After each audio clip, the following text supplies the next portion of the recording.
everybody, welcome back to the Elevator Life. We have a very special guest today. He is the founder, aka the big kahuna of Headcase.com, Josh Fairborn.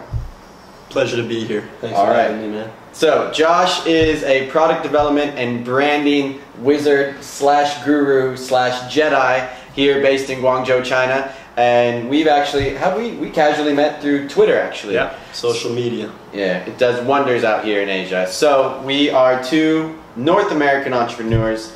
He's from Canada, you know where I'm from, and today we have a special treat. Just going to interview Josh about what he's up to over here, how he got here, and give you a quick look into what Josh is up to out here, and you know, how his entrepreneurial venture has been going so far. So without further ado, question number one: when and how did you end up in China? So I came, I was working through my school, BYU University, and I was working with, to do an individual internship. I got set up with the Canadian consulate. So I came over to Guangzhou with the plane ticket and 500 bones in my pocket, and 500, not very much. Didn't have an apartment, didn't have any connections, didn't really know what I was doing, but I just figured that I'd get here, get set up with the internship, and kind of figure some stuff out, and found an apartment pretty quick, started teaching English to make some dollars to support the life, and just started working on the entrepreneurial grind. Yeah, well, like we always talk about, the first step's getting over here, and he clearly took that advice to heart. He had 500 bucks in his pocket, jumped on a plane, landed over here in mainland China, and then, you know, it doesn't take much to do it. You just gotta flip the switch and go for it. Yeah, that's what we love to hear, and that's what we love to see. That's also what we love to say. So the next question I want to address: how'd you get off the ground here? Because a lot of our viewers, a lot of the people who come to the Elevator Life are the reason they're so nervous is because they understand, yeah, once they get to China, it's what do I do now? Where do I go from here?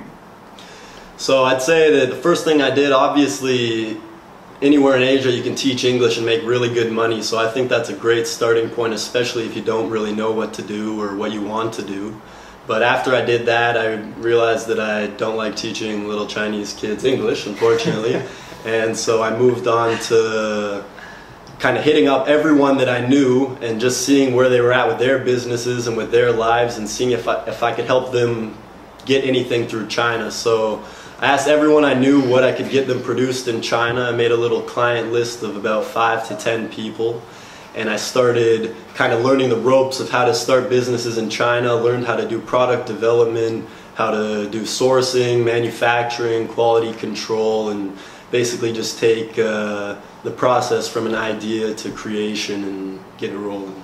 So, and you're hitting up people in your local network back in Canada or back in the US, right? Yeah, just like we said, just social media, hitting up anyone that I thought might be interested in doing something business out of China to get their products for cheaper while still keeping up the quality. Can you give us an example of one of those companies? Yeah, maybe? So actually I worked with the lady out of BC who actually happens to be my grandmother. Ooh. And she's on a dragon boat team. Really? Yeah, so I just asked her, I was like, so what do you guys do, you know, what do you have?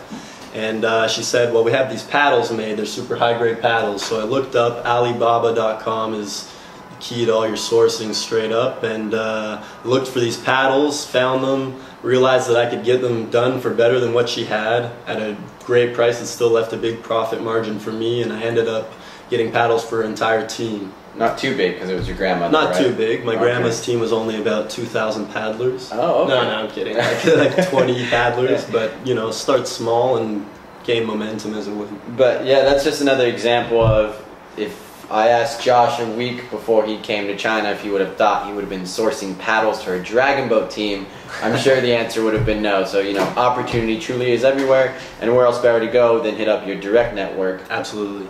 Your family. Absolutely. So that was a great, you know, this is a great example I wanted to show you. That's one of many projects he's done, and he's already involved in many other ones, but just goes to show truly opportunities everywhere. But now let's get on to the exciting stuff, which is, what are you up to now? Great. So I took those things, you know, the opportunity, the experience from those, and actually started ramping them up. We did some import and export for some more like commodity type things. We sent some cement to Ghana, and moved up to some bigger orders and bigger clients, but ultimately that wasn't something that I was passionate about doing because I'm not passionate about cement or paddles, naturally. So I love music, I love headphones. I always was rocking my Dr. Dre beats that now I'm over with, because that's what I moved into, is creating my own brand of headphones. And so I use my experience of doing the product development and the sourcing, and I've found 5 factories, each making premium pieces of my product to put together Headcase sound and make a great pair of headphones. And tell us a little bit about Headcase sound. Tell us what makes it special. I'd love to hear how we kind of discussed earlier, Canton Fair to factory to cool. where you are now, and what's special about the business. Okay, cool. So our business model basically was that we wanted to create professional sound headphones for people that were not sound professionals. So that meant that it wouldn't be as expensive and that it would still be cool. You know, you don't want to be wearing a big pair of ugly black headphones in the studio when you're just walking around. So what I did is I went to the Canton Fair and I found almost 100 different factories that created headphones and headphone accessories and wires and technology inside. And I went through them and started, you know, cutting out the worst ones, and, you know, watching the cream come to the top, and then pick those ones and use that to create the product that I had in mind. So basically what the product is high quality. We're using the same speaker drivers as Sennheiser, which is the best in the game right now for sound quality. Yeah, it's the best of the best. So we use that, and we still wanted to create kind of like a skull candy, cooler image that would be easy to brand. And so we have 5 kind of sexy matte colors that'll, you know, kind of flow with whatever you got going on. We'll link the website and the products in this video for sure. You should check them out. They're good looking. They're sexy. Yeah. They're sexy. And then, so now that you have the colors, I know you're doing some work with, working with some other organizations as well, right? With each individual color? So we have, with each color we've set up, it was actually pretty amazing just to learn how to network with people that were above me on the social ladder. So just through, once again, social media, I hit up the CEOs of 5 huge charities: Free the Children, Global Poverty Project, Souls for Souls, the Adventure Project, and One Day's Wages. And they're 5 of the most socially active charities in the world, all kind of trying to eradicate global poverty. And we teamed up with each of them with $10 per sale going to the corresponding color. Wow, that's incredible. Yeah. So you're buying his headphones, you're also helping to end poverty. Can you think of some? I don't think Dr. Dre is doing that right now. No, he's so too selfish, I think. Yeah, so I mean, that's incredible to see. You know, not only is he going out there trying to get the best product, but he's also being conscious around what's going on around him, which I think is very admirable. That's good. I think it's good too. What we have going is that we're very transparent. Instead of saying, you know, most companies that are involved with charity say a portion. And really, what does a portion mean? You never know. So what we did is, with each charity, we developed a metric for that $10 per pair. So for example, with the Souls for Souls, with every yellow pair of headphones sold, $10 will be given to Souls for Souls, which in turn translates to 10 pairs of shoes for those in need. That's incredible. Yeah. So, you know, it's just really cool to me to see he's taking his products and he's, I mean, first of all, everybody loves to work with charity. I mean, anytime there's something we can do for our business, for example, with our wines, sponsor some event, some special dinner, of course we'll do that, because it makes everybody feel good, and that's when your business can help people feel good and you have a quality product, then it's a win-win for everybody. Absolutely. Right?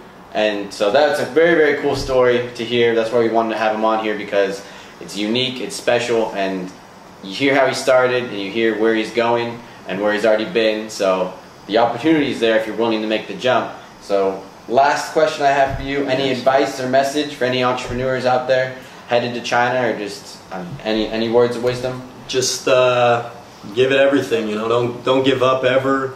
Once you have your idea, stick to your vision and go with it with everything you have. You know, there will be haters, there will be people. I mean, I have people that have nothing to do with music, nothing to do with headphones, nothing to do with China, giving me advice about how to run my Chinese headphone business in China.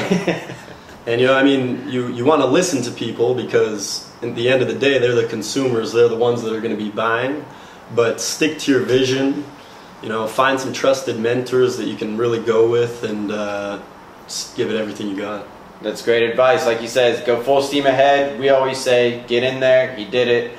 Find your vision, find the passion. He's done that, and now best of luck. And I know it's already going very well. So yeah, so now we just have our Indiegogo campaign. The link will be underneath this video, but basically what we're looking to do now is we want to fund it by ourselves without bringing investors, without having other people kind of decide where our vision goes.